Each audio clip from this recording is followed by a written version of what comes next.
I think the complicating factor is a lot of the best known visibility platforms relied upon some sort of mechanism to drive demand, right? So whether it was targeting 3PLs to be their sort of visibility tool, in-house visibility tool, or going after shippers and sort of forcing their intermediaries to use what the shipper wants to use. But the way they did that is not by just marketing like crazy, although they both did market like crazy. They did that, but like that only works to a point. At some point, what worked was partnering with TMS providers that the shippers had to use. They didn't have a choice of using.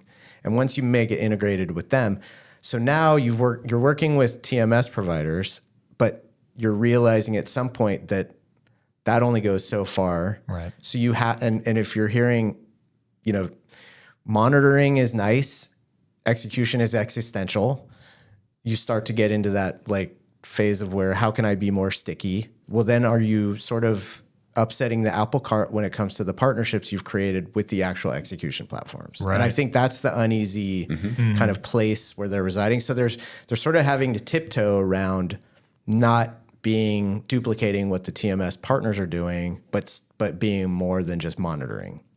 Yeah. And how do you do that? It doesn't know if it wants to be goth or a jock or, I don't know. It's interesting. It's very interesting to watch. I remember when I came on your show, it was about a year ago now, and we were talking about this to an extent because really like none of the pieces had shifted yet, but you could see the tension there that like something had to give in one way, shape, or form. And, it was so hard to sell for 18 months. And when you have those valuations and you've had all that money invested, not selling well for 18 months creates a bit of urgency that, especially if you need to raise more money. Especially if you need to raise more money